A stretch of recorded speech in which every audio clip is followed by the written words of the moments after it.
Hello les amis, j'espère que vous allez bien. Donc aujourd'hui on va essayer de faire une petite purge de frein. Donc si vous voyez cette vidéo, c'est que mon système fonctionne. Donc je vais vous expliquer vite fait comment je vais m'y prendre et ce que j'ai trouvé comme système. C'est dérivé d'un système que j'ai trouvé sur internet. Le fameux purgeur de frein automatique pneumatique. Sauf que moi je n'ai pas ni de compresseur, ni de ni d'appareil pour purger mes freins pneumatiquement, ni automatiquement. Un système de dépression d'air coûte hyper cher. Moi, j'ai pas les finances, donc maintenant, on va faire en sorte qu'on puisse purger nos freins seul et sans personne. J'ai fait un petit système que j'étais chercher à la casse. On va voir si ça fonctionne et je pense que ça va fonctionner. Donc ce petit système, c'est cela. C'est un bouchon pour les freins, un bouchon de vase de frein, de bocal de frein. Donc j'ai été chercher ça à la casse. Hein, j'en ai pris deux. Et j'ai acheté une valve. Une valve de voiture, une valve de pneu. Donc j'ai percé le bouchon en son centre, à la taille de la valve. Un peu plus gros de façon à ce que la valve elle puisse rentrer. Je l'ai siliconé de façon à ce que l'air ne s'échappe pas. Mais au premier essai, l'air s'échappait encore. Donc j'ai récupéré le joint qui est là du deuxième bouchon, que j'ai mis en place également, et que j'ai resiliconé. Après test, il s'avère que l'air ne fuit plus. Donc je peux monter en pression dans le bocal de liquide de frein.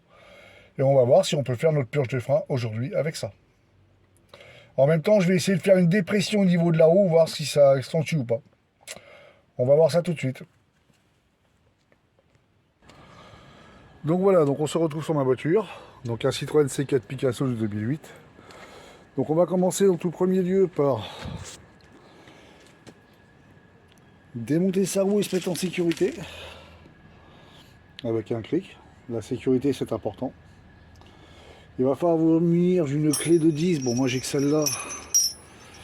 Une clé de 10. Ainsi que...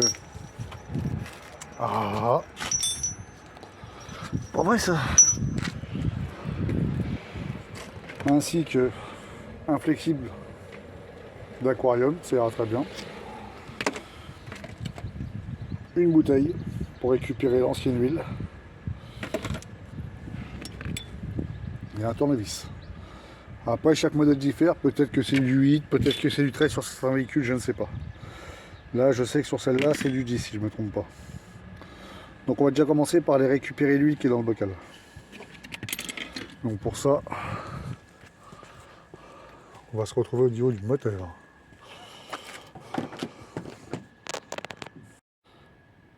Donc voilà, donc on se retrouve au niveau du moteur, nous avons le bocal de liquide de frein.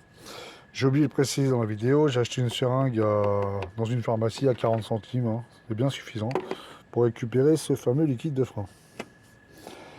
Donc, le fameux bouchon que je vous parlais tout à l'heure, bon ça c'est l'original, hein. Et vous voyez mon liquide il est bien foncé, alors qu'il devrait être transparent. Ça va faire un peu plus de 2 ans que je l'ai changé, enfin que Citroën l'a changé, maintenant c'est à mon tour. On va déjà enlever le filtre qui est là, avec un tournevis, pour après récupérer l'ancienne huile et remettre de la nouvelle. Donc voilà, donc à l'aide d'un petit tournevis plat et de vos doigts, vous allez venir rehausser le filtre et avec un tournevis le retirer. Il est monté sur cran, donc il faut le retirer, il faut absolument le retirer. Alors surtout, ne pas mettre l'huile sur la carrosserie, l'huile de frein est très corrosif. Vous le mettez où vous voulez, moi je vais le mettre là, ça ne craint rien. Voilà, donc mon huile est vraiment dégueulasse, donc on va la retirer à l'aide de cette seringue. Donc vous en retirez un maximum possible.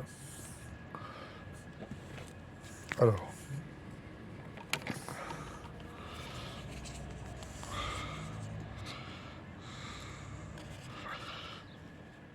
si ma seringue veut bien fonctionner,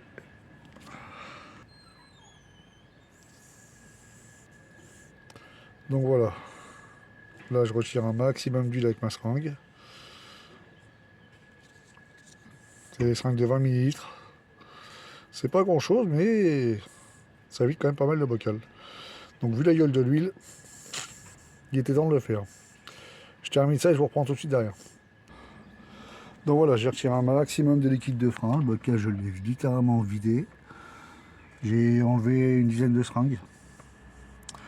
Donc voilà la couleur de l'huile qui est dans mon circuit actuellement.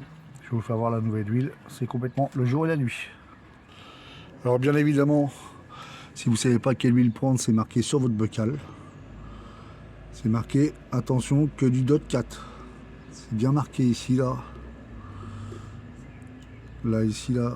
C'est bien marqué DOT 4. Donc je prends du DOT 4.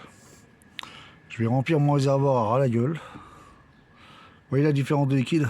Il est translucide le liquide. Rien à voir avec ce que j'avais. J'espère juste que j'en aurai assez. Donc je le remplis, je le remplis, je le remplis, je le remplis, je le remplis, je le remplis, je le remplis. Et je pense que j'en aurai pas assez.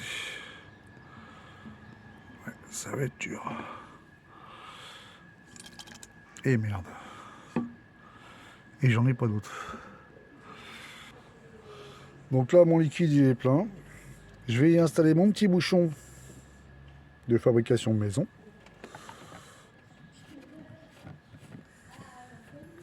Voilà. Alors moi j'ai un petit gonfleur portatif de voiture. On débranche là, on a fait la valve. On va mettre le tout en pression. Mais attention, il y a une pression à préconiser, moins d'un bar. S'il y a plus d'un bar, ça peut être dangereux pour votre circuit.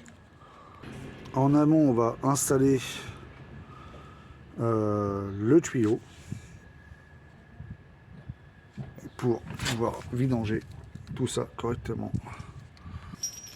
Donc voilà, moi j'ai installé mon petit tuyau, j'ai pas encore desserré la vis, on va aller mettre le circuit en pression et on va voir ce que ça donne. On va voir si ça marche ou pas.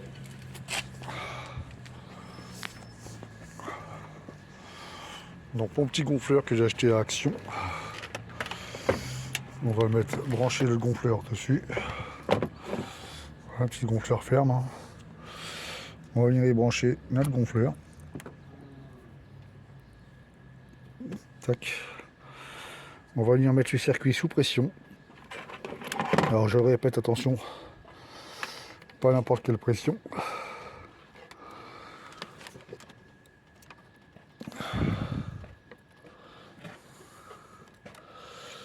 Alors un peu compliqué parce que mon circuit électrique il est un peu fatigué. Voilà, on va mettre sous pression. Évidemment ça marche pas. Allez c'est parti, on est sous pression. Vous allez voir que la barre va vite monter. Voilà, vous voyez elle est montée en pression directe. Donc ça,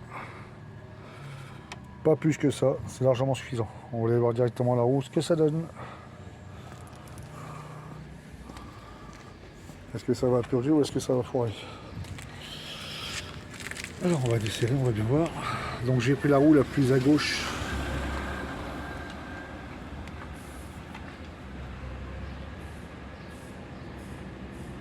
Évidemment, ça ne fonctionne pas, j'arrive pas à desserrer ma vis. Donc voilà, donc on va desserrer la vis. Et on voit là le liquide qui s'écoule par pression.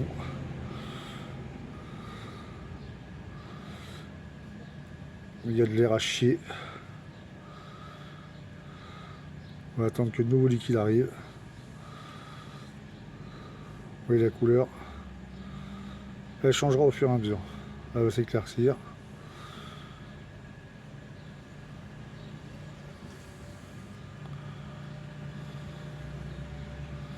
Bien vérifier aussi là-bas que le bocal soit pas complètement vide. Il y a des impuretés. Et le liquide va prendre en train de devenir translucide, ce qui est très bon signe.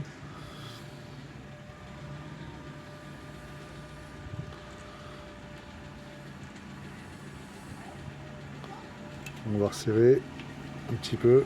On va aller voir le bocal.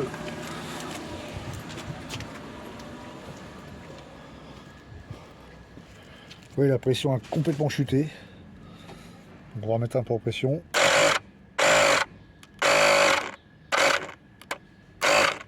Voilà. Donc la pression est bien chutée. Donc la preuve que ça fonctionne. On va rouvrir le bocal. Voilà, pour les impuretés qui partent. On les voit bien. Je sais pas si vous les voyez à la caméra, moi je les vois bien.